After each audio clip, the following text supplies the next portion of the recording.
Hello, everybody, and welcome to the Gaming Lounge Podcast, episode 108. Once again, I'm your host, Sebastian, and as always, I'm joined by Dory.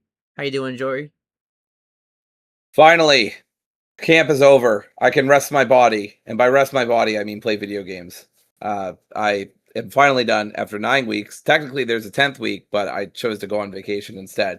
And additionally, I have completed my master's classes for the summer.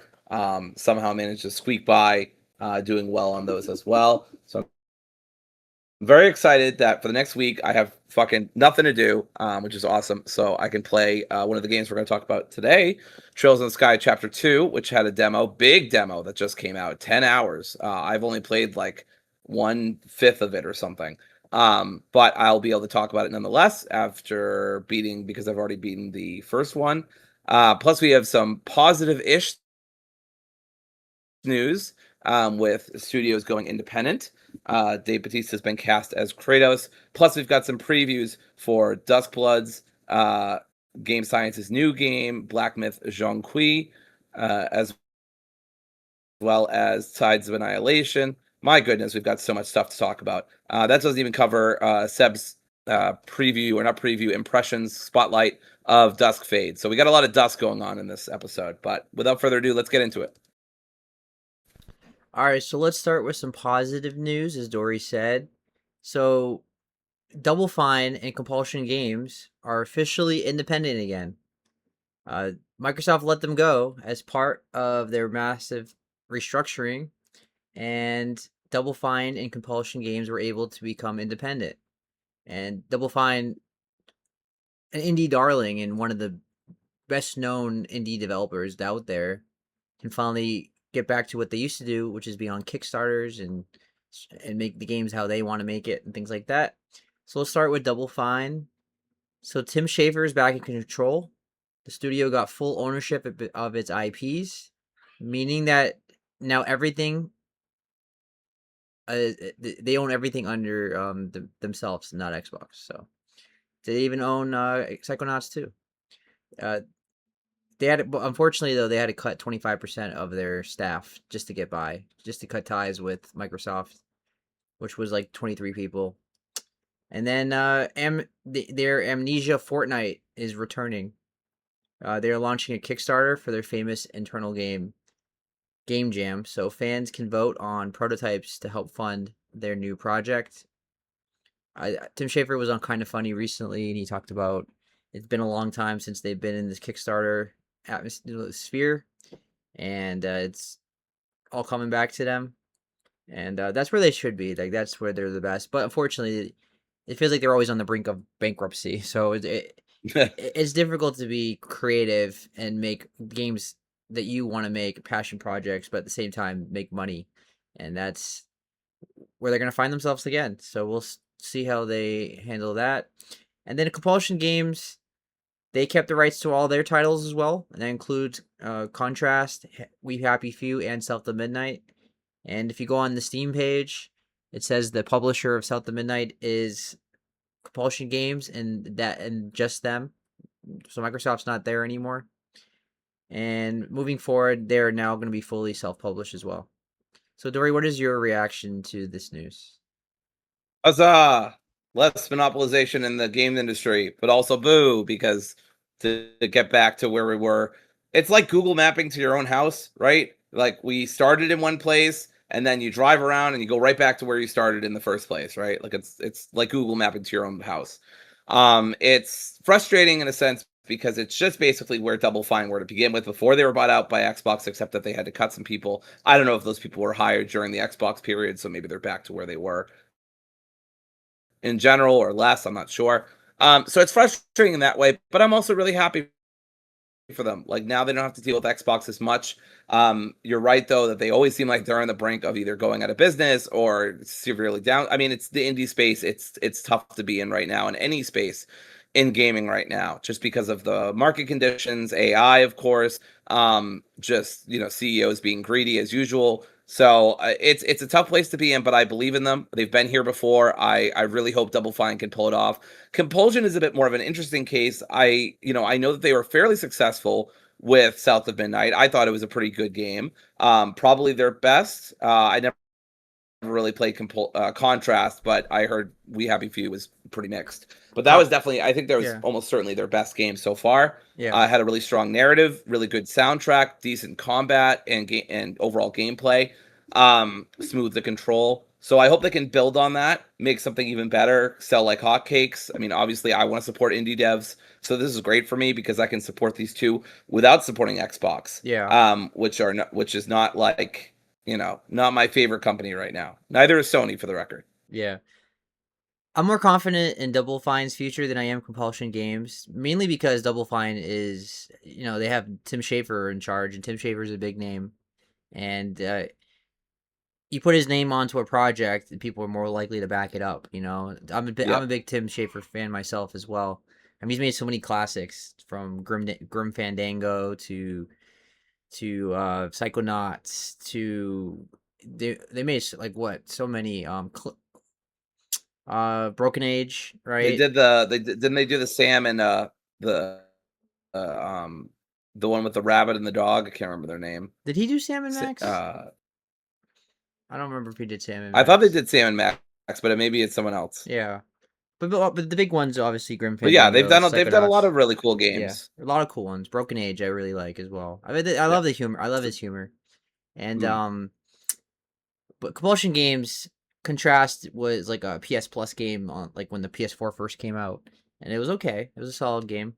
We Happy Few was very mixed. It just didn't land like people were hoping. South of Midnight was really great. I really enjoyed it, but it didn't sell very well. So they're the ones I'm a little more worried about.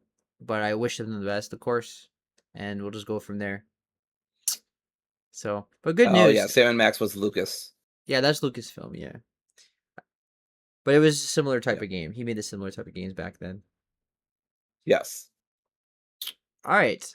I think that's it. So we can move on to the next topic, which is Dave Bautista is now officially casted as Kratos in Amazon Prime's Video live action God of War series.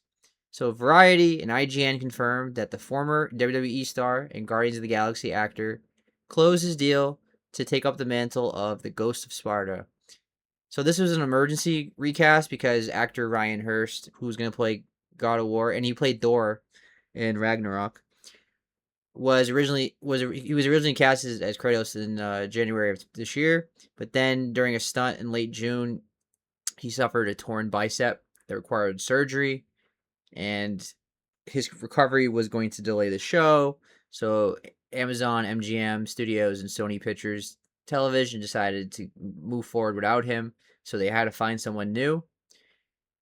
And they found Dave Bautista, which, Dave Bautista, notoriously a big guy, muscles. Big question mark, though, for this is he's gotten a lot skinnier in recent years, a lot older. Now, Kratos is a lot older, but Kratos is still a mammoth of a man. Like, he's gigantic. So, Batista has to bulk up or something. That's a big question mark for me. Another question for me is just his voice and his face. He seems more like Marcus Phoenix in Gears of War to me than Kratos. Like, that's how I view him more. Like, Sure. He doesn't have, like, he has a deep voice, but he doesn't have like a deep voice. You know what I mean? Like, in my head, I mean, Kratos is a Mediterranean man, but he's like, his voice has always been played by a black man, and like, I would maybe think maybe that's how I would cast him. You know what I mean? With a deeper voice, but not a big deal. I think Batista's gonna do a good job. I think he's a really good actor. But yeah, I have a lot of questions. But I have a lot of questions for this show anyway. Like, for starters, why it needs to exist? If it's just adapting what we already played, that's already cinematic. But I had the same questions for Last of Us, and I was right the first season. I mean, I was glad to be a little wrong in the first season. It was still pretty good, and then the second season, yeah. So Dory, what is your reaction to Batista becoming Kratos? Look, I love Bautista. Grew up with him, watching WWE. Grew up watching him on TV when he was part of WWE, especially when he was on SmackDown. Yeah, His rivalry same. against Rey Mysterio specifically stands out to me. Yeah. Yeah, when he backstabbed him, that was great. I've gone on to appreciate him as an actor as he's gotten older and stepped away from the ring. One of the few actually to keep his word and actually stay away from the ring, because we know a lot of pro wrestlers say that, but they don't. They keep coming back over and over again because the fan reaction's like a drug for them. Basically. But I love him in Guardians of the Galaxy. I haven't seen him in many other things, but I've always heard whatever the script, whatever the directing, he is always 100% committed to whatever he's doing. So if he's ever in a bad movie, I can almost always bet that it's not him. It's either the direction or the directing or something with the plot and the writing. Usually him as an actor, he gives his all to all of his characters. He's also just a great guy. Been very vocal about supporting LGBT rights. So I just like him on a personal level too. He just seems like a nice guy. Classic, like kind of big guy who's a teddy bear. So I'm super happy about this. I'm also happy because, to be honest, I have no investment in this. I don't watch Amazon Prime, and I don't usually watch live action video game adaptations. It's just not really for me. I'd rather them be like an anime, like Edge Runners, or I'd rather them just continue the video game series. I'm pretty mixed on video games coming to any other medium, just because I think it takes away from what makes video games video games. I'm not saying it shouldn't happen or I'm against it or think people shouldn't watch it. It's just something I've noticed over the past few years. I just generally don't watch video game adaptations. They don't usually hit for me, or I just would rather play the video game, I guess, most of the time. That's Especially not when, all the, like, obviously the yeah. Kingdom Hearts. Sorry, except, but one last thing, especially like an exception would be like the Kingdom Hearts anime. Obviously, I'm going to watch that because I'll devour anything Kingdom Hearts, but that's like an exception. Anyway, sorry, go ahead. Even then, that's not an adaptation. That's just like a side story. It's part of the game, so it's not even. It's not like the Yeah. same because this is just a straight up adaptation of the games that are already cinematic. I'd never understand adapting games that are already cinematic. They made an Uncharted movie. Uncharted is already Yeah. cinematic. They did a Last of Us show. It's already cinematic. The games. God of War is already cinematic. Like what can you possibly do that's different? Yeah. It It's doesn't seem pointless. necessary. It's Yeah. pointless. I Like mean, Mario, I for understand. Fallout, Go ahead. for Fallout, it was Yeah, like a new story, yeah, new characters, but set in the same universe, and it was like there was cool Easter eggs. Like, I didn't watch it, but I get that, right? Like, I yeah. understand that, and I think there's so much you can do in a Fallout universe, Right. through a live action TV, and Yeah, honestly, a lot, not everything, but most things that Fallout does is at least semi. Obviously, I know the monsters and creatures aren't, but most of everything else is like semi realistic to do in live action, right? It's not like fucking Death Note or something, right? It's not like Yu Yu Hakusho. Like, it's fairly realistic that you could do a Fallout thing. You just yeah, maybe would have to do some um mechanical stuff for the monsters or CG, of course, or whatever. yeah, But yeah, with God of War, that's another point. I don't see the need for this. I know that's such a tired point, but I mean, it wouldn't be such a tired point if they wouldn't just stop trying to adapt things. Like, I'm already excited about Laufey. Like, I don't really need this as well, you know. I don't know. Just seems unnecessary. And like Seb said, it's a cinematic. Like, that's a great point. Like, it's already a cinematic game. What can you really do here? Like, I loved The Last of Us Part 1, the season 1, and I also liked, not as much as the first one, but I liked the season 2. But there's still parts of me that it's like, I don't feel like this is super necessary. I'm enjoying it. I'm a Last of Us diehard, so that's why I watched it. Again, going back to the Kingdom Hearts exception. But generally, I don't see the need for it. It just feels purposeless to me. yeah. I mean, especially when the season 2 was for me was like a huge drop off from the actual game, which I think is a masterpiece. So Yeah. it just makes it look worse, way worse in comparison as well. But yeah, I don't think it needs to exist. I don't even know what you do with Atreus. How do do you have to recast him now? Like, is he gonna get too old for the role? Didn't he get hurt too? I don't remember, but the care Okay, I thought they had to recast Atreus as well, which is like, this fucking casting is cursed if that's true. it. I don't know if it was because he was injured. I would just think because his age. I mean, the kid in the picture that we saw did not look like Atreus at all. Like, not even remotely. It looked like a dad and son going to Comic-Con. dressed as Kratos and Atreus. That's what it looked like to me. So, I, this is one franchise I don't really see how you can do. I mean, I can see how you do it in live action, but it's going to take a huge budget and really good writing. And I'd rather see a side story in the universe and not just doing the same game I already played multiple times. So, but it's coming out next year. I will watch it. I have Amazon Prime Video, so I will watch it. Fallout was an amazing show. Like they did an amazing job. But as Dory said, it's a lot more realistic. You can do a lot more practical stuff. The only thing that CGI is like the robots and like the all the monsters and things like that. But the Death Claws looks fantastic. Like that was amazing how they did the Death Claws. So yeah, like that show is top notch. There's certain things that just translate well to live action, like Twisted Metal. The series on Peacock is fantastic. Like that translate well to live action, but like God of War is gonna be tricky because there's so many monsters and big special effects and gods and big battles. Like you have to do like Man of Steel level battles and giant comic book style fights, and can you pull that off in live action? You require a high budget, so there's a lot going wrong for this show, and all this recasting is a bad sign. But I wish Bautista and all them the best, and hopefully it's good. So yeah, and it's kind of weird that he's I think wasn't he like rumored to be part of the Gears of War movie that they're making or show or whatever it was. I don't know. Yeah, there's a Gears of War show or movie being worked on, I think, and he was like being casted or looked at to be Marcus Phoenix. So he's going to be part of 2 GOW franchises at the same time. That'd be wild. Yeah.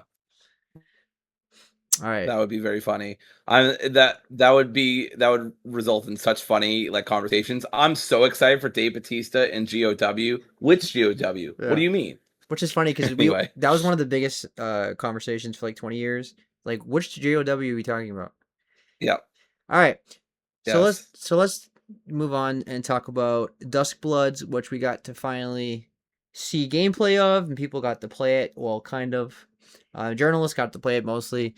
People that were trying to play the playtest this weekend had a lot of issues. As I said on Blue Sky, getting on to the game was basically the first boss.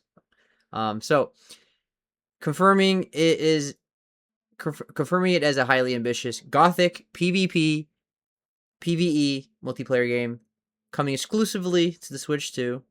Miyazaki, he's blending traditional Souls combat mechanics with tabletop RPG rules and rapid vertical movement. So the game is designed with a match structure called the Calling. So matches last roughly 30 minutes. They feature 8 players and are split into 4 timed phases. Phase 1, no eliminations. Players drop onto a massive interconnected map, and the preview showcased a Bloodborne-esque Victorian location called Landrow City. Everyone focuses on killing AI monsters, leveling up base stats, HP, the HP, the stamina, and exploring. So it's basically like Bloodborne 2 in the first phase. It's like you're fighting like monsters. It's still multiplayer, but you're largely just fighting monsters. Like it's a single player in a way. Phase 2 and 3 is called the Calling, and players must farm virtue points by completing objectives, conquering King of the Hill style glowing ritual pillars, or hunting map bosses. At the end of phase 2, the bottom 2 players with the lowest virtue are instantly eliminated. At the end of phase 3, 3 more are cut. And then in phase 4, it's called the Moonblood Bestowal. The final 3 surviving players are warped to a closed-off arena for a brutal PvP slugfest to determine the ultimate winner. So, Dory, what is your reaction to that kind of gameplay? Like, I know you wouldn't be into that because you're not like a multiplayer person, but does it sound cool at least in general, or does it sound? I think that it's amazing that they have found a way to make me even less interested in playing a Dark Souls game. No disrespect to obviously Dark Souls, the franchise, legendary for a reason. And I massively respect, of course, what the series has done for gaming. No part of this in any world sounds interesting to me personally. Now, does it sound cool? I guess. I mean, it is a different way of doing things, but personally, I don't. After how massively successful Elden Ring was, I just don't understand why you would go this way. I know it's not alone. I know the previous project they did, which I'm forgetting what it was called. Night Rain. But the Which one that they Night also Rain? did a multi co-op. Night Rain. Yeah, Night Rain. Yes, I knew it had night in the title.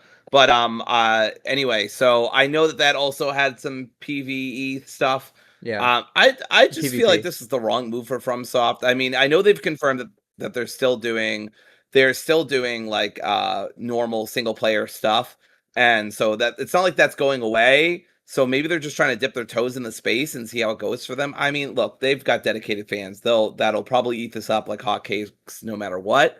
Yeah. I just feel like this is like less appealing to me than their usual fare, which is not very appealing just because of lack of boss checkpoints, incredibly grueling, and starting over and over again. It's just not my thing. Yeah. Just the difficulty and not having difficulty levels, but some people love that, and that's great, and good for them, but not really for me.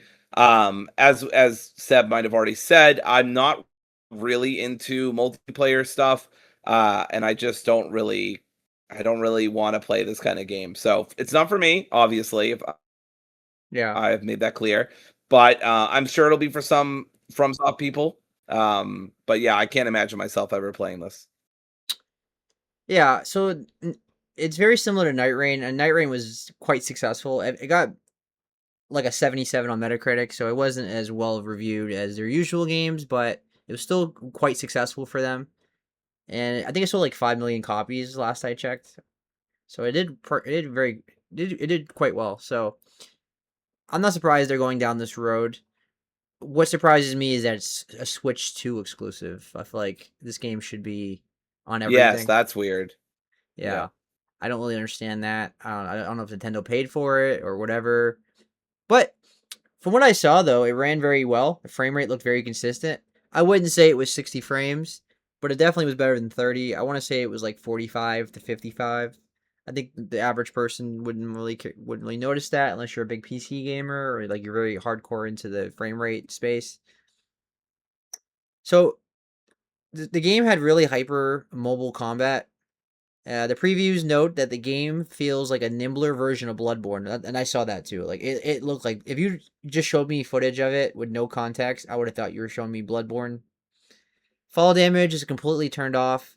Characters possess insane mobility options like quadruple jumps, air dashes, and charge vertical leaps to clear massive chasms. Players Mario, eat your heart out, dude. Players have basic melee kits alongside a projectile, parry mechanics, and a sonic howl that can stun enemies or turn weak monsters into temporary AI minions. There was even like a clip where a guy turns into a dinosaur, so I thought that was cool. I watched like Wow. 30 minutes of gameplay of this game, and it looks like a faster, more modern version of Bloodborne. Like it had Bloodborne's the exact healing animation. It had a very similar soundtrack, very gothic Victorian landscape. I mean, this feels like they didn't want to do Bloodborne 2 because they were working on this game. That's what it feels like. I think he even Yeah. regrets calling it Bloodborne because now it's like people just assume because it's called Duskborn that it's similar to Bloodborne. I think he's worried that people are going to assume it's a sequel or whatever. The average person, I mean. But I thought the gameplay looked really fun. Like the mechanics aside, how it works and everything. The gameplay itself looked really good. Like that looked fun. All right. There's also a sigil backstory quest system. One of the most praised features in the previews is the sigil system. Before a match, you equip your character with a sigil that alters their backstory and gives you a secret roleplay objective to score massive virtue points. For example, one sigil might task you with you finding a specific player in the lobby who is designated as your lost love, allowing you to form a temporary alliance and literally proposing to them mid-match. Another might flag a player as your sworn blood rival, giving you bonus points only if you hunt them down specifically. So there's like a lot of tabletop RPG elements in this game as well. That's really cool. Dory, how do you feel about that? Yeah, I mean, I love me a good tabletop RPG. I just got done running a D&D camp for the kids for about 2 weeks at summer camp. So obviously, that's pretty cool. Never really thought I'd hear the words tabletop role-playing game and Dark Souls in one and at the same sense. Although now that I say that, there have been homebrew versions of Dark Souls that have been tabletop RPGs and in the D&D 5e system. But anyway, I digress. But yeah, that's super cool. I never really thought we'd see that kind of stuff in the video game space specifically. Yeah. There's also playable characters. The demo featured a handful of the 10 planned unique launch characters, each carrying a melee weapon in their right hand and a ranged firearm spell in their left. So we had Albert. He had dual sabers and he had an SMG. You had Bloodhand Jan. She wears a cooking pot on. Okay, Bloodhand Jan. He wears a cooking pot on his head and a onesie. He uses an axe and a left-handed flamethrower. Then you had a senator. He had a rapier, and he shoots spectral birds, and he can literally transform into a T-Rex, as the person I'm talking about when he turned into a dinosaur. It was a Trang Lan. He has a giant ring blade. He turns invisible, and he can summon a massive white snake. And there was Sniper Layla. She had a long range rifle. She can turn to a swarm of insects to teleport, and pulls a Gatling gun out of her chest.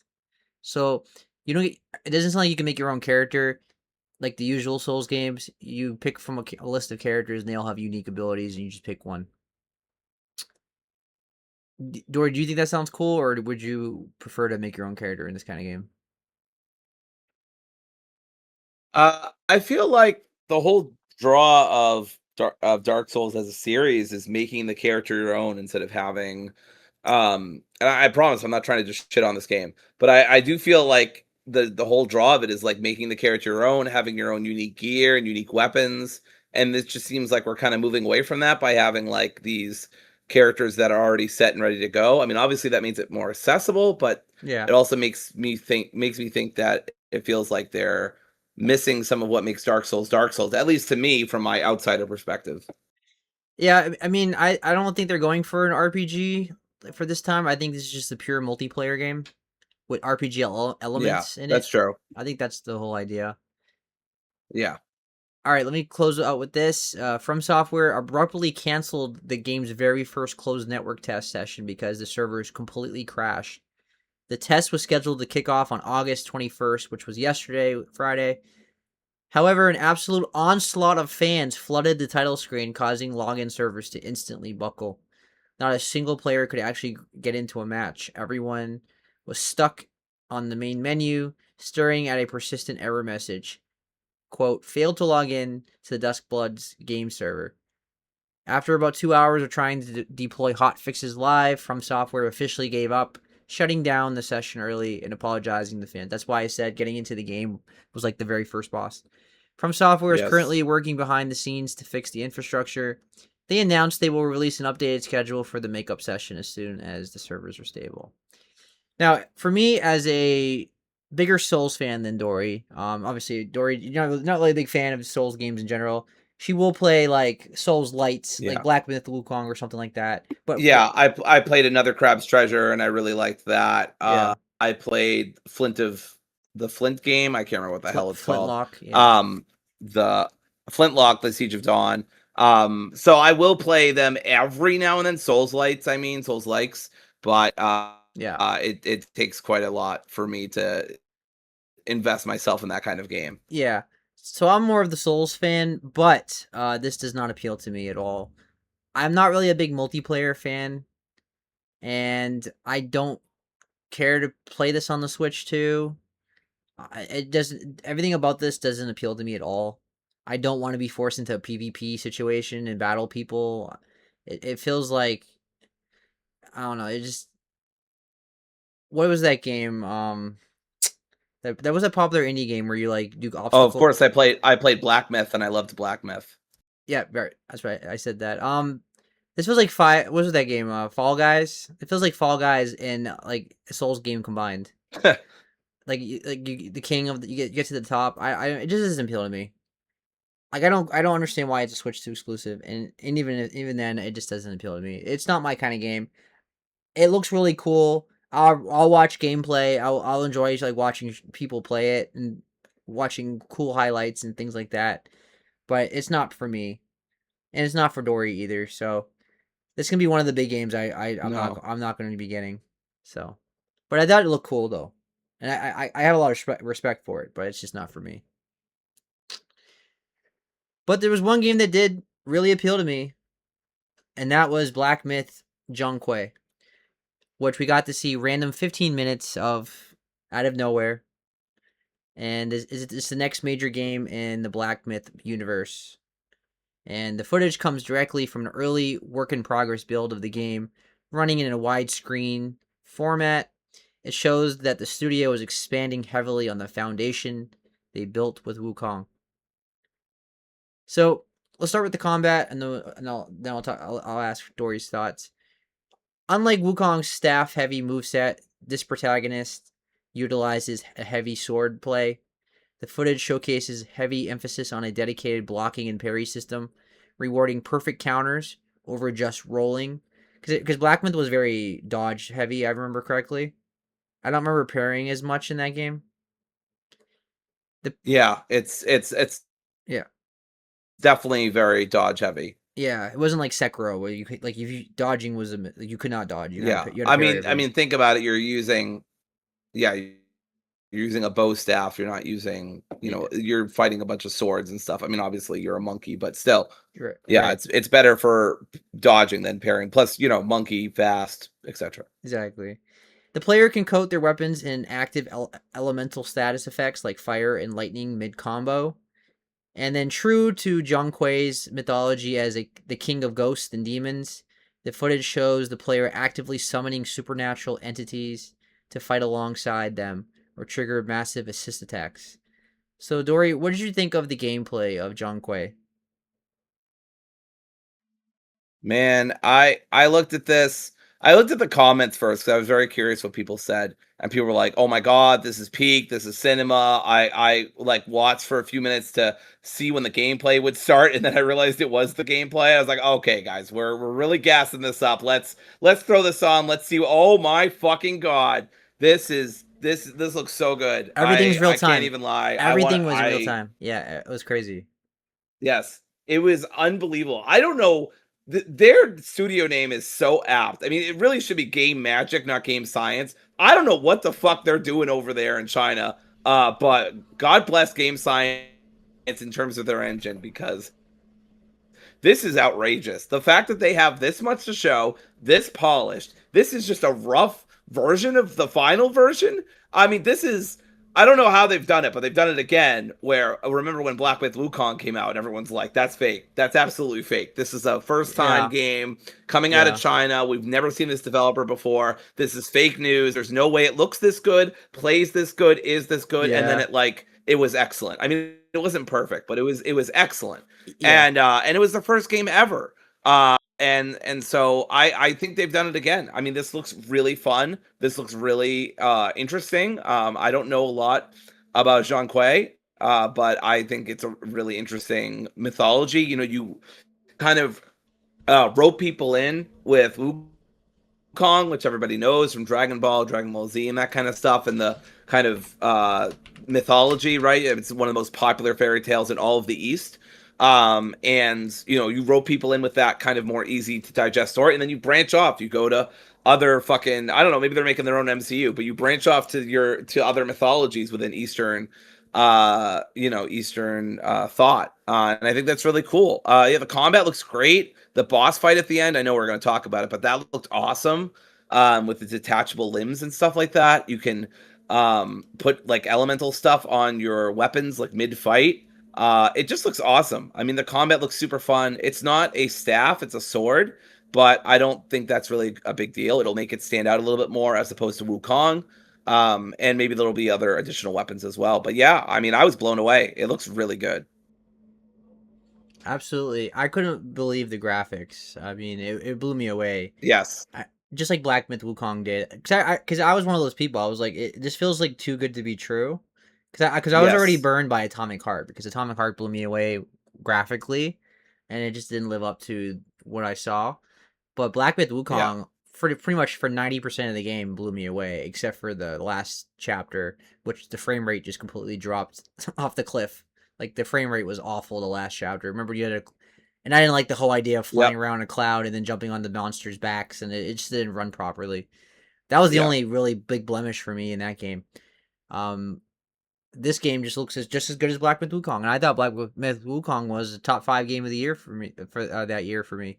I know people Yep. have soured a little bit on it because game science, some of the people at game science were being douchey at the game awards and things like that, but that isn't sour. That has nothing to do with the game itself and objectively. So I'm blown away. I'm so excited for this. I I know China. China has its issues, but they're making some quality games over there. It looks like a blast to play. But one difference from Black Myth Wukong is that this game looks much larger and less linear than Wukong's chapters, because Wukong was a very linear game. There was like open maps, but for the most part you were going from point A to point B. And the environment features heavy physics-based details like interactive muddy ground and realistic water ripples, alongside hints of mount-based traversal to cover long distances. So this sounds like it's a lot more open world.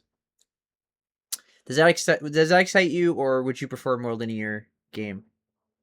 I mean, I'd probably prefer a more linear game, but I'll let them cook. I think that they've learned from Black Myth Wukong and how that last section was received. I believe in game science enough to know that to think that they will probably improve things. It didn't seem massively big from what I saw in the gameplay demo, or Yeah, the trailer, but that's just a trailer, so obviously there could be bigger areas. As long as they balance it better than they did last time around, I'm okay with it. I didn't hate it. I just thought it was kind of confusing and I couldn't really find my way. I also thought like one of the boss fights where you have to like mash the buttons was really stupid. I don't know if you remember that one, but you had to you had to do it just so that way you could get certain ingredients or certain like just be able to defeat it, I guess.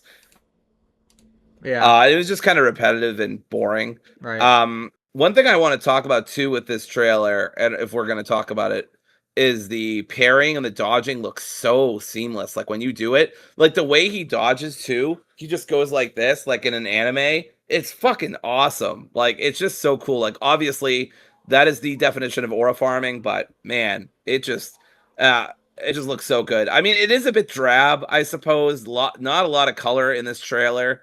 A lot of browns and dark greens and gray. So not exactly like an appetizing kind of location. But I think that's fine. As long as there's a variety and this is just one area, I think that's totally okay. Yeah, I see other pictures and stuff, and it was a lot more colorful. So I think it was just the area in that trailer, gameplay showcase. All right, I think that's everything. The boss fight was against a massive like winged creature, and there was like the part breaking mechanic where the player actively severs one of the boss's wings, and then a golden posture icon below the boss's health bar shows up, and confirming you can stagger it. You can stagger enemies by breaking their guard. So yeah, it looked awesome, Yeah, and it's kind of like a yeah, it looks kind of like a sea harpy or something, like a I don't know. That's what it reminded me of, like a harpy, but like a siren mixed with a siren. I don't know. Kind of weird. One thing I liked about this boss fight, it felt like a very messy, realistic fight. I know that's nuts to say because you're fighting like a creature that's mythologic, but just the way that it would wildly swing like that, like a creature, was really cool. You also get to like this is really the year of like summoning shit to help you out. But you like summon this character and like they can do some extra damage. Otherwise, you're like doing chip damage throughout most of the fight. But he does a little bit more than chip damage, and then eventually you can actually fuse with them or take their perspective. I'm not sure what's going on there, but you can like fuse with them and like yeah. become the creature that you summoned, and then you get these really fucking awesome like attacks that can actually kind of stun the boss for a second while you're attacking. It's super awesome. Yeah, because he's like, I think he's. I mean, I'm not super familiar with his mythology, but I'm pretty sure he's like the king of the demons or the ghosts. Right. So they listen to him. So and it's a cool concept. All right, I think we can move on now. So let's talk Yeah. about one banger gameplay to the next banger gameplay, which is Tides of Annihilation getting massive, and I mean a massive wave of gameplay footage. Massive. It was a leaked before game. Like it was supposed to be shown at Gamescom, and it got leaked. So developed also by another Chinese studio, Chinese indie studio Eclipse Glow Games. The new footage shows over 40 to 50 minutes of raw, unedited PS5 gameplay, revealing that the game is a mechanically dense, assist-heavy character action game, heavily inspired by mid-2000s hack and slash games like Devil May Cry, God of War, and Final Fantasy 16. So there was a persona assist combat system. You summon the spectral knights. The footage heavily highlights the core combat loop. You're the protagonist, Gwendolyn, and you can summon spectral knights of the round table to fight alongside you as a mid combo assist. And people said it was like JoJo stands. If you ever watched Yeah. JoJo, so what'd you think of that? Did you see that? Man, I can't. And we're gonna go to another peak game after this. This is just absolutely bonkers, dude. Yeah. It is such a good time to be like a hack and slash action focused fan right now. This is absolutely like we're living in the golden age of the revitalization of the genre, I think, at this Yeah. point. Tides of Annihilation looks so good. It looks peak, and I stutter because they've gotten Grace Ashcroft's voice actress for Gwendolyn, because unfortunately Jennifer English was having some health issues. This looks amazing to me. I was a little burnt by Beast of Reincarnation. I ended up finishing that, and it got worse, not better. But I would find it very hard to believe that I'm being duped by this one, because this looks really consistently good. They're showing consistent gameplay, whereas I feel Beast only did it in small bursts. I could be wrong about that though. But I'm really moved by this world, by this post-apocalypse Arthurian backdrop. I love the idea of being able to summon these creatures. It makes for less repetitive gameplay. The gameplay looks silky smooth. Obviously, it's running on the best stuff that they can do. But yeah, I mean, going from Chinese strength to strength, right? I mean, this is another Chinese dev, and this was another awesome thing. I didn't watch the whole 53 minutes. It felt kind of gratuitous after the first like 8 minutes. I was like, okay, I get it, and I Yeah. turned it off. Right. But I mean, if you want to, it is 53 minutes and 55 seconds of unedited, like full in gameplay, trailer. Obviously leaked ahead of time. Yeah. But you can find it through Gamers Prey. Yeah. But yeah, it's wild. I think it was clearly not meant to be leaked because I don't think a company would want to show just 53 minutes straight of gameplay. Usually, I think Yeah. that was meant for the media so they can edit it when they talk on YouTube and stuff about it. So that was clearly a leak, but Yes. it told the whole story though, and that's what the game was. It looked awesome. I love how seamless the transition between the knights are. Like you could just switch in battle. You know what it reminds me of? It reminds me of Astral Chain a little bit. I didn't quite jive with Astral Chain. I really wanted to because Yeah. I love Platinum. Yeah. But I couldn't get into the kind of two-handed combat that they wanted you to get into. But super cool game. Love the anime aesthetic, of course. But it kind of reminds me of Astral Chain, just maybe like a little more accessible. Yeah, I can see that. This very much feels like a Platinum game, for sure. Yeah.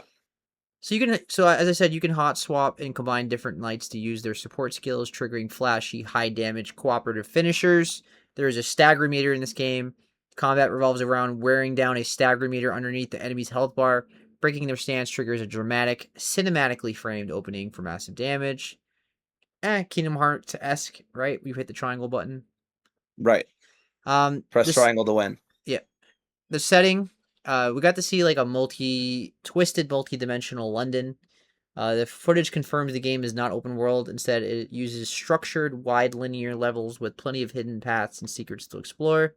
There was a museum level that showcased Gwendolyn exploring the Russell Museum to find a Grail shard. Reality bends mid-level, warping the player into a mirrored otherworld where they explore twisted Egyptian and Chinese art galleries. in an upside-down version of the building. Traversal isn't just running. The footage shows Gwendolyn calling upon her spectral knights to smash structural walls or lift massive environmental blocks to solve platforming puzzles. And of course, it has a lot of boss fights. It's an action game, and it showcased incredibly cinematic multi-phase boss fights that completely alter the arena. So, for example, she fought like Anubis, and that was in a desert realm using a polearm and summoning massive sand tornadoes on a giant set of scales. There was a Morid. This was a it says mid-fight Morid burst out of the floor riding a massive dragon that breathes a purple flame. And then there was a bunch of other optional encounters. But there are some minor criticisms. Dory, I think you added this. Yes, I did.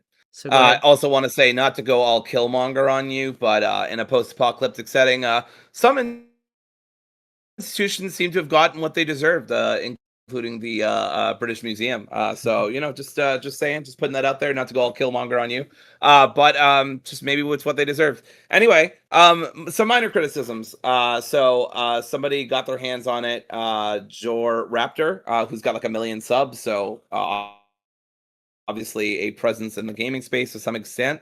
I'll talk about his couple of things. These are all incredibly minor, but I just wanted to note them just so it's like we're not like completely glazing it and like not saying anything negative about it, because I don't want it to come off like, I don't know, like we don't have anything bad to say about it. But Hypebeast. these are still very minor. So what's that? Yeah, we're not hype beast. We're objective as much as we Yeah, can do. yeah, hype beast. Yeah. So there are some concerns from Jor about the parry feeling kind of delayed after you do the counterattack. Just felt a little off in terms of timing. And there's also when you try to do special takedowns, it kind of skips some of the animations and stuff, so it doesn't feel very natural. Again, small things they could fix. One more major thing that's a issue is you can't change your gear during boss fights, and you can't do it even if you die. You have to just go, to your last checkpoint, which means losing boss checkpoints. I do want to say it is really cool that the game has checkpoints per boss phase, because not every game does that. You can also change difficulty whenever you want. Definitely not a Souls game in that way. And just a classic hack and slash with some fantasy elements. IGN also had a preview. They talked more about like Gwendolyn's speed being kind of not great. So her double jump feels like she's like jumping mildly higher, and then her sprint feels like a mild jog. So just like the speed just feels a little bit off, even with it being a linear game. So just some things that they could easily improve probably in the year or so we have, maybe August or September or something. Yeah, I'm sure this game's gonna have some flaws. The only thing that concerns me is just like these kind of games tend to be very flashy and look really awesome in trailers and in gameplay, and then when you actually play it, ends up being a bit of a letdown. So I'm not like expecting this game to suck or anything. I'm just hesitant because I've been blown away by these kind of games before and then soured on it, like Lost Soul Aside or something like Well, that. I was about to say Lost Soul Aside and now Beast of Reincarnation. So I'm trying to be careful about this and not let Yeah, it get carried away with me. But it does look really good, and that's all I can really go off of. And also, I mean, it helps that previewers are also saying it looks really good. So people who have yeah, literally put their hands on it and have said, I don't. Maybe we did get some previews for Beast of Reincarnation, yeah. but I think those were brief, and so the flaws of it being a I really repetitive game yeah. didn't super stand out. No, yeah, that game got roasted by reviewers when it actually came out. Yes, We just got it prematurely, I think. yeah. But yeah, this game looks awesome. It's sad that it got leaked, and it kind of sours it being shown at the Gamescom opening night live, which will be on Tuesday. Because we already seen it, so it's gonna be like, oh, okay, it's the game we already saw. But still, it looks very exciting. All right, let's move on to another banger game. Although this one is not. Oh, this is one Chinese too. I think it This is I looked this up. This is also Chinese games. So gotta be Tic right Tac with Toe, Donnie Yen and 3 everything. Chinese games in a row. Yep. So China, yeah, this is a very China heavy episode. So we got a state of play. on August 17, and it provided a 20-minute look at Phantom Blade Zero. Martial arts legend Donnie Yen serves as the creative consultant and voices the formidable master Mo Yen. Creator and director Soulframe walk through the core mechanics of the dark Wuxia, I think it's Wuxia. Yeah, Wuxia. Yeah, it's a genre. It's very popular. Yep. So what's the premise? So there's a 66-day countdown. You play as Soul, an elite assassin who is framed for the murder of his own faction's leader. After being fatally stabbed through the heart by his childhood blood brother Zhang, a mysterious flesh sculptor saves Soul's life. The surgery leaves Soul with a strict 66 days to live. To survive, he must navigate the blood-forged martial underworld, the Wulin, to find a permanent cure before time runs out. I think his whole faction turns on him too and everything. So there's a massive arsenal and crafting focus in this game. So players can equip an enormous loadout consisting of 30 primary weapons and 25 secondary phantom edges. Combat types vary heavily. For example, the Drunken Sword builds unique energy to enhance Soul's evasiveness while making his movements stagger and sway. The White Serpent and Crimson Viper twin blades allow players to fling weapons for mid-range combos. Standard blades cannot pierce heavy armor or iron shields. Players must hot swap to heavy blunt weapons like Iron Fist or massive hammers to crush guard meters. So you have to switch weapons mid-fight. There's also range gear like the Tiger Cannon and flamethrowers that handle crowd control. And using a reforging talisman, you can completely reset a weapon's upgrade level at any time. This fully refunds all invested materials, allowing you to instantly max out a newly discovered weapon without repetitive farming. That sounds amazing. No grinding.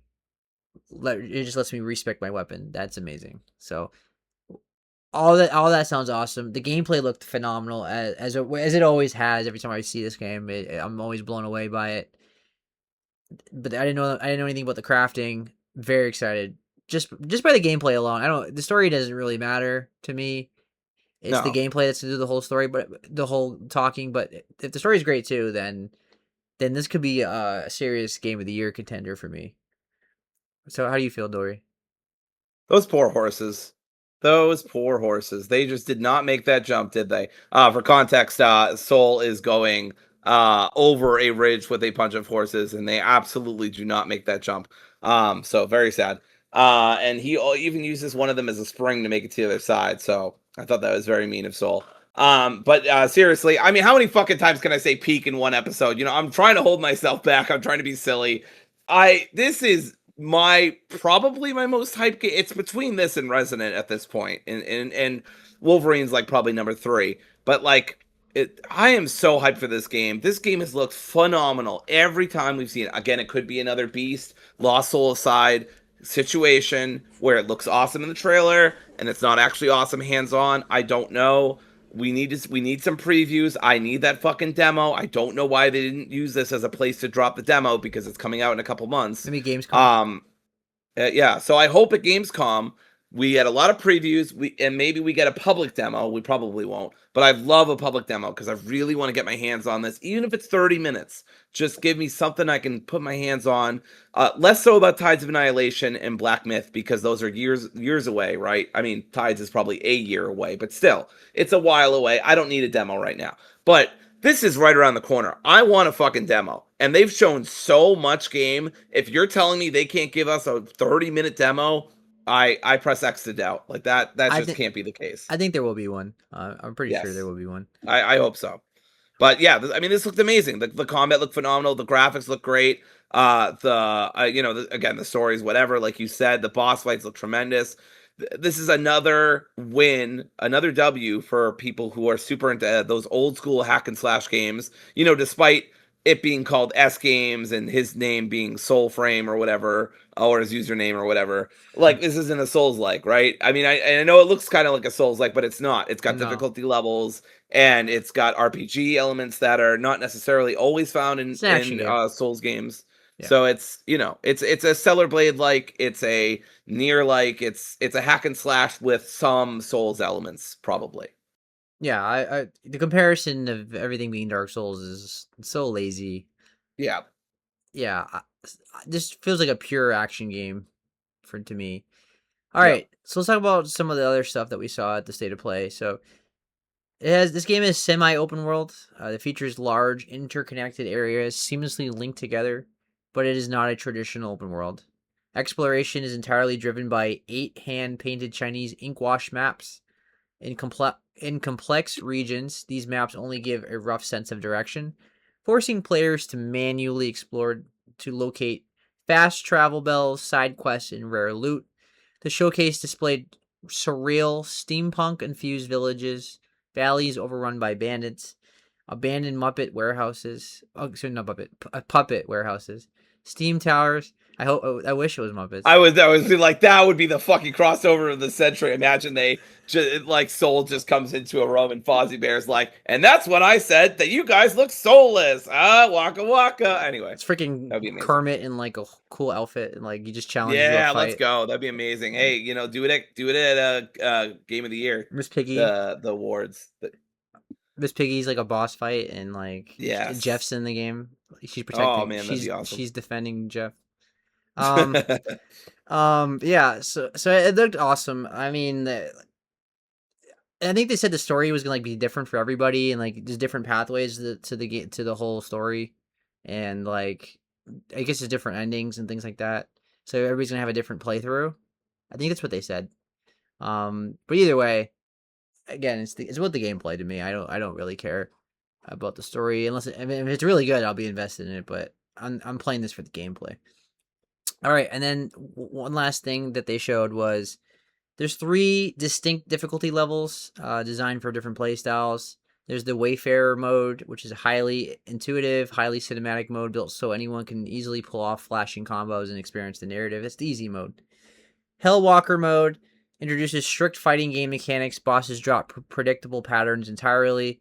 Instead, they dynamically read your active spacing, punish your missed attacks, and adapt to your defensive habits in real time. And then that's like, I guess that's like normal mode. And then hard mode, 66 days mode. It's the ultimate challenge. It layers on Hellwalker's advanced AI intelligence, but turns Soul's 66-day life expectancy into a literal, real-time gameplay countdown. Every time you are defeated in combat, precious time is permanently stripped away from your clock. Letting the clock hit 0 results in permanent permadeath, wiping your save file entirely. So if you die and the countdown's over, your save file gets deleted. So Dory, you're definitely be playing that difficulty, I'm sure. Oh yeah, absolutely. As soon as he said that, I was like, oh yeah, I'll be doing that. No, the only fucking game I will ever let delete my save file is Nier Automata. Thank you very much. And if you know, you know. Yeah, I'm definitely playing at most the Hellwalker mode. But if not, I mean, I'll play the Wayfarer mode. I'll probably be switching between those two depending on what feels right. I'll just be playing the equivalent of normal. And then if I need to bring it down, I'll bring it down. But yeah, no way in fucking out. Unless the game is so good, it's like GOTY material for me and I want to replay it. If I beat it on Hellwalker or something like Hellwalker, then maybe I do 66 days mode. You but can do otherwise, fuck that. If you beat Kingdom Hearts 3 Remind on critical mode and beat all and the I bosses, beat all the super bosses on critical mode, then you can handle Yozora, no big deal, no big deal. Then you can handle this game. You better play 66 days mode then. So I'll play the normal mode, and you'll handle the 66 days mode. I feel like this is an unfair comparison. I hate this game. I threw my controller across the room. Like this game sucks. I keep dying. Yeah, you have a totally negative review. Yeah. No. Who convinced me to do 66 days mode? I will haunt their grave. All right, so Dory's gonna play that 66 days mode, and she'll let us know for sure in October. All right, the game looks awesome. I'm very excited for it. Yep. If GTA 6 might be, I don't know how good it's gonna be, but I expect it to be great. Just gonna give it a run for its money for me, possibly. At the very least, my expectation is that it's gonna be my top 5 game of the year. At the very least. Speaking of GTA, I'm surprised we never touched on the leaks. I mean, maybe we just don't want to, but I forgot to even mention it to you. The leaks that yeah, happened recently. I've kind of avoided it because I don't want to really see anything. Yeah, that's fair. Yeah. I haven't seen it either, so and I will actually watch whatever they drop when they actually drop something. But Yeah. anyway, Maybe if it wasn't like 5,000 topics today, I would probably include yes, it because we didn't get to include the Silent Hill gameplay as well, which I would love to talk about. right. But there's just so much to talk about this week. It was a crazy week, but it's August. August is usually when gameplay footage starts coming out and a lot of Because of news comes out Gamescom. because of Yeah. Gamescom. So it's that time of the year. Games everywhere, new games coming out every week. It's stacked all the way until November, December doesn't really have anything, and November only has one game. Yeah. Unless you're gonna buy Godzilla or Barbie. So God damn. I so wish those two had teamed up on GTA. That would have been amazing. Barbenheimer again. Barbenheimer, Barbenzilla. Barbiezilla, The Legend of Barbzilla, because Barbie. Zelda's probably gonna be coming out in November too, because Nintendo doesn't care. Yeah, they don't give a shit. Yeah. All right. So that concludes our news topics. So now we're gonna talk about two games. One being a demo, which Dory played, Trails in the Sky second chapter, and then I beat Duskfade, which I'll talk about as the main topic. So Dory, tell us about Trails in the Sky second chapter. Well, I would tell you important plot relevant information, but instead I'm going to stare longingly into the distance and say, never mind, because that's what anime games love doing sometimes. I'm about to tell you something really important, but never mind, I'll tell you it later at a dramatically appropriate moment. But no, let's talk about Trails in the Sky. I'm so excited. This is actually one of my most hyped games as well. I would say, honestly, this is probably above Wolverine. It's probably not above Resident, but it's pretty neck and neck with Resident and Phantom Blade. Anyway, Trails in the Sky second chapter. If the name wasn't enough of a hint, it is the second in the remake of some of the most popular entries in this long-running action and turn-based RPG. You play a young girl named Estelle who has just become a senior bracer. Spoilers for the first game, I guess, in search of her adopted brother and love interest, Joshua, who has disappeared. With the help of the Bracer Guild and her friends, she sets out to unravel the mystery of his past and tear down a shadowy organization known as Ouroboros. Wrote that myself, by the way. No ChatGPT here. Resident Evil 5 reference. Yes, that's right. They're making Resident Evil 5 references everywhere these days. There are, well, what is that? What is that saying? There are Resident Evil 5 references for everyone who has eyes to see, or some shit like that. Anyway, I only played the first 2.5 hours, but I'm really excited from it. As noted by the fact that I did not want to stop playing when Seb and I started the podcast. But it's exactly what I remember from the first game. If you all remember, I talked about Trails in January or February, and I loved it. I thought it was an excellent game. The combat was super fun. The characters were awesome. The writing was really good. The graphics are fun and like that classic kind of 90s 2000s anime that makes me feel like kind of like a cozy vibe from it. Just a really great game. One I'm really sad I didn't play in 2025 because it would have been in my top 5 probably in that year if I had played it. But you can now do team attacks outside of turn-based combat, which is fun. There are shortcuts to moves that I do not remember being in the first game, though it is possible I just forgot they were there. Same for the team attacks, honestly, but I think they're new. The character banter and the writing is still solid and funny. You know, there's already within the first 2 hours or so that I've been playing, I've already laughed a handful of times at something funny that somebody said. Nothing like uproarious, but it's charming, is I guess what I would say. Much like the first game. The voice acting still solid. You've got Estelle's father being played by Gohan. I mean, not literally Gohan, but Gohan's voice actor. He also plays another character named Kurt, who's her mentor. So it's kind of wild. But get that check, bro. Get that check. You definitely need it after all those years of playing Gohan. But it's awesome. And he does a great job, of course. And Estelle is great as well. Obviously, the combat's the main draw. I mean, I guess you could say the story's a big draw too, and the characters, but the combat, I think, is the main one. Being able to switch between turn-based and real-time combat still feels super fun. And it's still really satisfying. You can time it so the odds are ever in your favor. You can stun enemies and then go into turn-based combat. You can have them on the ropes and then go into turn-based combat so you can finish them off with precision and not waste any resources that you don't want to waste. or you can just do it immediately if you want to plan things out and you know, like, you have the resources to just fucking blow them to smithereens real quick. Hyperspeed mode. I love this shit. I talked about this in the first game. This has got to be one of the best features in a game, period. I am a speedrunner, so obviously I'm super biased. I love when games don't waste your time. You can literally put high speed mode on, and I'll re-explain what that is because I explained it in January, but I don't expect everyone to remember it. You can do it at any time. So high speed mode, what it does is it speeds up cutscenes, it speeds up animations, it speeds up your walk speed, even your sprint speed. It speeds up battles. You can get done with a battle in like 5 seconds. So like, not all the time, obviously, depending what level you're at and where the enemies are. But it's just so good. If you feel like a scene is dragging, but you don't want to skip it, but you do want to move through it quickly because you just want to get into combat, or vice versa, right? You could just press it anytime. Just press R1 and L1, I think, and then you could just turn it on, turn it off. That plus auto advanced messages. I mean, the game it goes by a lot faster than it would normally. High speed mode was a big reason why I was able to finish Trails, the first chapter, in a little over 40 hours, despite the fact that I did a lot of side quests. I think if I hadn't done high speed mode, I genuinely think it would have taken me like an extra 7 hours over the course of the whole game, right? So it saves you time. It saves you so much time. It's not going to be for everyone. Some people really want to bask in that moment. Pff, not me. I played so many JRPGs. I play so many games. I'm like, I fucking love this. Sometimes I turn off the high speed mode because I'm curious how the battles or the cutscenes will go without it. And I feel like I'm playing in slow motion. And it just feels weird and wrong to me. So yeah, I love it. It's my favorite feature of this game, possibly one of my favorite features in gaming that I've seen of recent. Like, I'm not saying of all time, but at least of recent years. It's so good. It really respects your time, and I appreciate that. It just rules.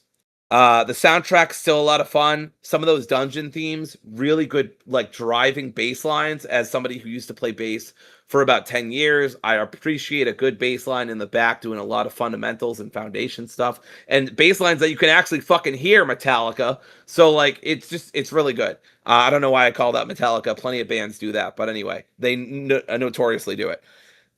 So far, only new enemies. I haven't seen a single enemy that I saw in the first chapter, so that's really cool. I don't know if they'll be able to keep up that pace because it'll probably be another 40-hour banger. But so far, nothing but new enemies. Now, I'm not saying they have all new attacks and they're breathtaking in their visual design, but they are new, and I appreciate that. The plot is engaging. I want to know where it's going. I want to know what Josh was up to. I want to understand his like deep. Obviously, a lot of this stuff's very tropish, but I want to know his deep, dark past in more detail. I want to know more about Ouroboros. I want to fight these villains. Like, I'm super invested in this world, so I want to know what's going to happen next. The demo is 10 hours. The demo is 10 hours long, and you can carry all the progress over to the actual game after you beat it. That's amazing. It's free. Have I mentioned the demo is free? It should be free, right? It's a demo. But still, it's 10 hours long. I think I talked about this when I talked about the demo for Trails first chapter. They did this last time, and obviously it was super successful, right? Trails in the Sky first chapter was well received critically, and I believe longtime fans were happy with it, and it made a lot of new time fans, including this person right here. So yeah, the demo is 10 hours. I mean, I don't know. That is just great bang for your buck. You also, if you have played the first chapter, you get a couple of items from beating the game and being at level 50. I do want to say before I forget, one minor con, this is super nitpicky. You don't carry that equipment over because it's a new game. You also are not level 50 anymore. You're level 25, which doesn't make any sense. There's no way you would have been level 25 at the end of the first game. But whatever. That's, it's Kingdom Hearts logic. It's Samus logic. It's bullshit. It's JRPG bullshit. So you just gotta be okay with it. But those are all my pros. I know I talked pretty fast, but I'm just really excited about this game. Any questions or comments from you, Seb? No, you hit on everything. My only question is the writing, just because last time you talked about like it could be creepy at times. We're gonna get into that. We're gonna get into that almost immediately. Yeah, it hasn't. So it's worth noting, and I'm not defending the game for the record. I am explaining the game is a remake of a game that was made in the early to mid 2000s, and we kind of hadn't been beating the allegation. I mean, technically, Japan's still not beating those allegations, but they're doing better. They're doing better, I promise. Anyway, we really weren't beating the allegations about young girls getting hit on by creepy older men, and fan servicey stuff and really weird like quasi incest stuff. It just has some of that unfortunate plot stuff that it had. It's not like I wouldn't say it's overwhelming. It happens every now and then, and it's not so bad that I want to turn the game off. It's just bad enough that I'm like, this feels unnecessary. This feels kind of gross. But I'll get into it in a second. Anything else you wanted to comment on? No, everything else you hit on. Okay, great. So for cons, yeah. Can we just can one man in this game see Estelle as a girl and like as a human being and not like a I want to date you object? Like, it's ridiculous. Every guy, not every guy, I'm exaggerating, but it seems like every guy, if they're vaguely not old or not related to her or whatever, are hitting on her. Like, there's this like priest who wanders and stuff and immediately hits on her. And I'm like, okay, can there be something about Estelle that's cool and noticeable besides her being a girl and being attractive to you? Like, he's similar age, I think, so it's not a big deal there. But there's other people who have like jobs and shit, and she's like 16, and it's just kind of weird. I don't know. I don't like it. I just wish it would stop. I also wish, and I know this isn't gonna happen, I wish the stuff with Joshua would stop. I get that, and I talked about this last time. I'll make this very brief. I get that he's her adopted brother. They're not actually related, so it's technically okay. It's very weird to me. They grew up together for 5 years. I just think it's strange, and there are plenty of other male characters Estelle could have a crush on, but it has to be her quasi brother, not really her brother. It feels like we're towing the line of taboo for no good reason other than just to be controversial. I don't know. That's just me. It's not like Josh was a bad character, but I just think it's a little unnecessary. And I just don't really like it. It's weird. Um, as I already said at the beginning when I was talking to Seb, I've already counted a Nevermind in my 2-ish hour playthrough. I hope that they do not overdo the silly trope of characters are about to give you, plot relevant information, and then they're like, no, never mind.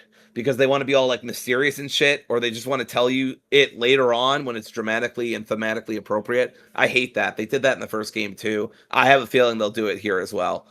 Because they haven't really changed the game from a writing standpoint, I don't think.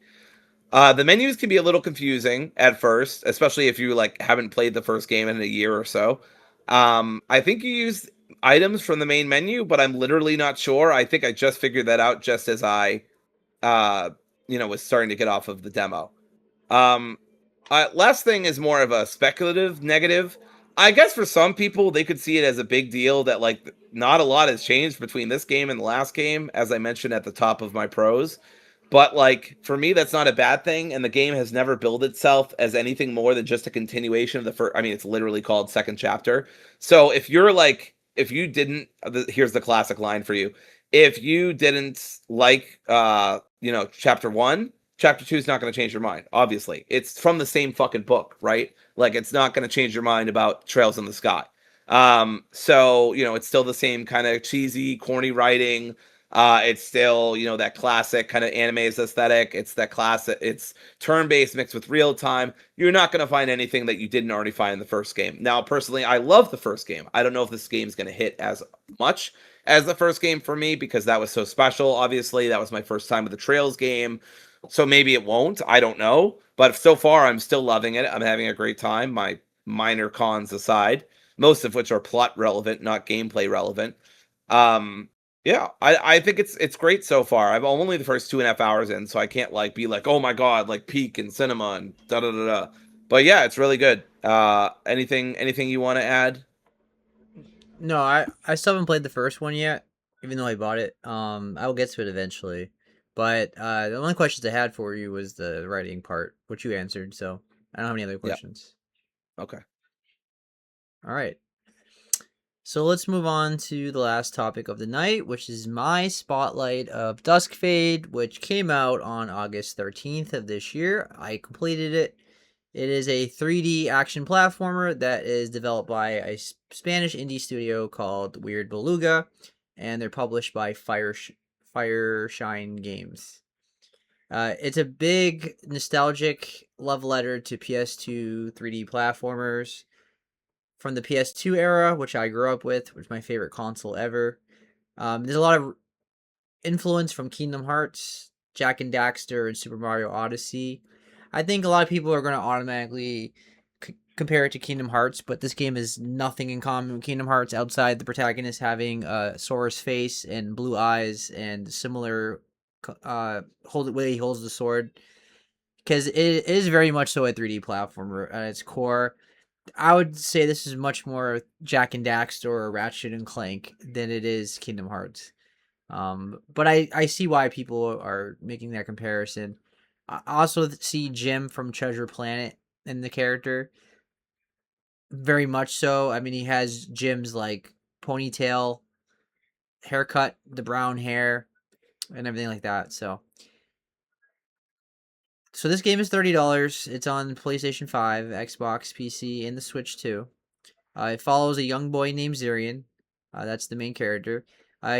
So basically what happens is a mysterious clock tower bursts out of the ground, and his sister gets trapped inside, and the whole world gets trapped in like this eternal night. And he gets a sword, like a clock punk sword, and he befriends a mechanical bird named Cuckoo, and Zirian and Cuckoo go on adventure through various biomes that are like, range from like a volcano level, desert level, so on and so forth, to rescue his sister. So the pros. This is pure PS2 nostalgia. It has all the exact feels and the colors and the direction of a PS2 game. It's very whimsical. It has very heartfelt story. It has that wholesome family dynamic, friendship dynamic. Very much so similar to Kingdom Hearts. Has that same kind of themes in it. Very much so like Jak and Daxter, because when you collect an object, like there's always basically how it works is it's like a collectathon kind of game. Not so much like Banjo-Kazooie, but more so like throughout the biomes there's like open maps and there's hidden objects around, and then when you grab the object, he does a whole dance, like just like Jak and Daxter does in that game. So that's the reference to Jak and Daxter as well. The visuals of this game are absolutely incredible. It really pops. The colors are absolutely gorgeous. The locations are jaw dropping at times. Like you would be shocked that this is an indie studio because it is insanely good looking. This game.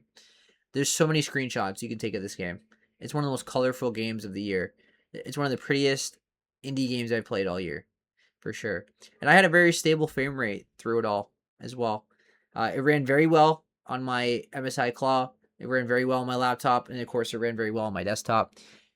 It had widescreen support and everything. It felt like a double A platformer. All right, even though it's an indie game. The plot is predictable, but the story handles really complex emotional themes in this game. The story is a story about grief and family and growing up, and it has a lot of maturity and soul for this kind of game. Like there's a nice story here. I really like the dynamic between Zirian and his sister and the grandfather. It's a sad. It has several sad moments. I do think the antagonist of the game is very predictable, and like the twist was very obvious from the start, but it didn't really matter because it was told so well that I was able to forgive the cliche writing. But it was really good. I was so surprised how good the story was. The boss fights in this game are amazing. They all have like multi-phase moments in it where they test your platforming skills and your combat skills. There's definitely a spike in difficulty with the bosses. Still nothing I would say difficult, but you got to be more on your toes and ready to go because you do lose damage a lot pretty fast in this game. and the only way to heal is to use 2 potions. And if you're not careful and you waste your potions, you will be screwed. So good. Fortunately for this game, they give you a lot of potions surrounded the area, and every boss fight, like if you do the platforming sections correctly, they'll have another potion pop up for you to grab and stuff like that. But I really love the boss fights. They were all different. They all played very different from each other. They were all unique. They were really fun to play. The platforming mixed with the combat was really cool. I had a blast with the boss fights. Um, that's usually an issue with these kind of games. The boss fights are usually like basic or whatever. This game did a great job with the boss fights. Moving through the world feels very fluid and smooth. The level design is great. I like had a great time on the platforming with this game. Like there's rail grinding, there's gliding, there's really cool puzzle mechanics. Like just really there's a really great game here in terms of the gameplay of the platforming. Like this is where the game really shines too. Um, this is why I don't really see the Kingdom Hearts comparison because it doesn't play like it at all. Kingdom Hearts is very much so a action RPG, so very linear levels. You're mostly just fighting enemies. It's only the only similarity also in the gameplay is that like it'll have like the Devil May Cry thing where like it traps you in an area and you have to you have to kill all the enemies to get by. To move on to the next part of the level, but and also I guess I could see the comparison in terms of like the enemy design. They do feel very heartless, and just like Kingdom Hearts, there's a variety of enemies in this game. Like one of the best parts of this game as well is that there's so many different types of enemies. Like they do a great job mixing it up. You don't fight the same enemy over and over again. They mix it up in every biome, and yeah, like Kingdom Hearts does that too. Like it is a nice mix of heartless. That this game does a great job of that, and the music in this game is really good. Like I'm not saying it's like music of the year or anything like that, but the soundtrack is surprisingly really good. So overall, this game feels like a really high end 3D platformer. Like like just saying it's Kingdom Hearts ripoff is really doing this game a disservice.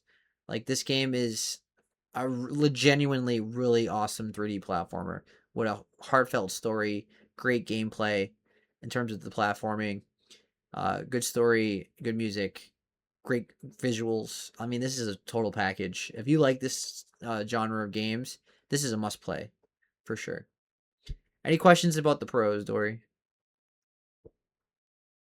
No, that all made sense to me. It might surprise some people to know that I've not touched this game yet. I think it's just because of the platformer aspect. It just hasn't really drawn me in. But of course, I love anything that's even remotely inspired by Kingdom Hearts, even if the gameplay actually isn't on the whole. I will be checking this out at some point, but I'm in currently no hurry. Yeah, so let's get into the cons. The lock-on system in this game is horrendous, especially when there's a bunch of enemies around you. You're mostly just fighting the camera more than the enemies themselves. Do not use the lock-on system in this game. Just fight without it, and you'll be fine. But the combat in this game is a bit janky. This feels more like a platformer with combat like tacked on. Even though there's a big focus on enemies in this game and like fighting and everything, and there's a lot of skills to unlock and things like that. But yeah, the fighting in this game is where it falls short. It's not horrendous in terms of like the actual fighting. It's just the lock on system is bad. Like that one is genuinely horrendous, but the actual gameplay itself of fighting is not that bad. It's just they don't use the lock on system. The camera is terrible for that. You do get punished if you don't dodge. This game, I'm not saying this game's hard. But you have to be on your toes and ready to dodge because the enemies will fly at you really fast, and you have to constantly dodge, to roll out of the way. And if you roll out of the way, you do like a really cool the time stops and you do a cool animation and things like that. But I'm not saying, but you do have to be on your like, pay attention. Is what I'm saying. Like this is not just a casual Mario Yoshi game where you don't have to try. You can die pretty fast in this game.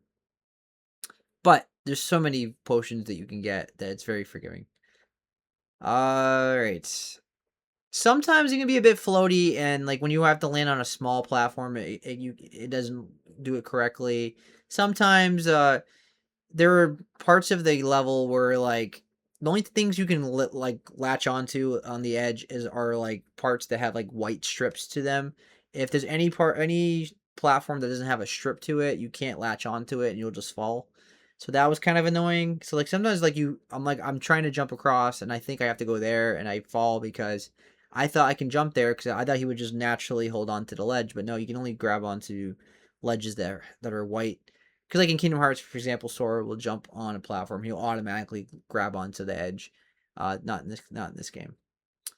Uh, so as much as the boss fights in this game are really awesome, the standard enemy encounters get really repetitive. Even though there's a variety of different ones, like, a lot of times they just like it just feels like okay, they're just tacking it on, and it's like padding out the time.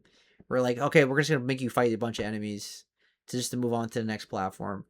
It, and sometimes they just throw so much at you, it gets annoying. But I thought that was a bit repetitive. The checkpoint system is frustrating in the second half of the game. There are times where the platforming is like you make one mistake and you die automatically.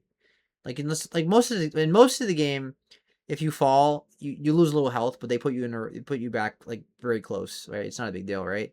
But like in the second half of the game, there are some parts, especially near like the last like section of the game, where like if you make one mistake, you automatically die, and the checkpoint puts you all the way back, and so that was frustrating. But that was an issue for most of the game. It's just that couple sections were like, why can't you just put a checkpoint here? Because there's a lot of checkpoints in this game. There's a lot of you basically walk by a clock and it'll show you a save icon. But there were some parts where like you made one mistake and you had to do all of it over again. So that was annoying. My biggest problem with the game is just the grinding of getting all the skills. Like this game is like old school in terms of like you have to collect little jewels that are spread around the map. Like it's a platformer, right? Like you hit the boxes and diamonds come out and you collect them and use them to buy skills, right? But I don't really care for that because the skills are like a bit expensive and like it takes forever to unlock them and they want you to go back and explore to unlock more skills, but you don't even need most of them. You don't you can beat this game without using most of them. It just feels like padding is the best way I could describe it. The upgrade system is just it hurts the pacing. Like there's just like slow unlocks in this game, and you have to spend a lot of time like searching to find hidden items and resource hoards to get your character up to speed, and it just doesn't work properly for me. And then even the rewards themselves are not worth it. They're just very underwhelming. So like customizing your sword was cool, but it wasn't amazing or anything like that. So yeah. So any questions about the cons, Dory? No, no questions. The checkpoint thing makes me wince probably the most, but like as you said, it's mostly towards the end, so maybe it's bearable. But yeah, that's a huge pet peeve with me, and especially in older games. So I feel like that's a part of older games that could have left behind. But yeah, I don't really have any questions. I think, like I said, I'll give it a try at some point. Maybe that's a good November, December game for me, but we'll see. Yeah. So I think it's an 8.5 out of 10. I think it's a great game. I think if you love 3D platformers, and especially ones from the PS2 era like me, you're going to have a great time. You're going to love this game. I think it's a genuinely great game. I hope they make another one. I hope there's a sequel or something like it.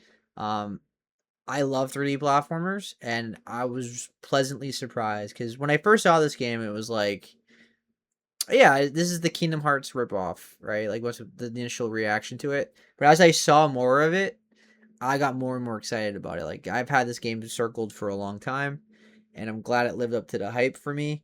Um, yeah, it was a great game.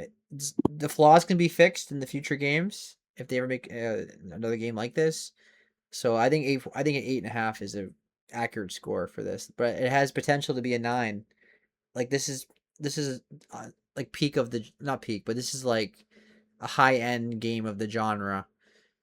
When if done right, like it's not quite, Astrobot, Mario Odyssey level of 3D platform, but it's like in the second tier. It's really good. I had a great time with this game. So yeah.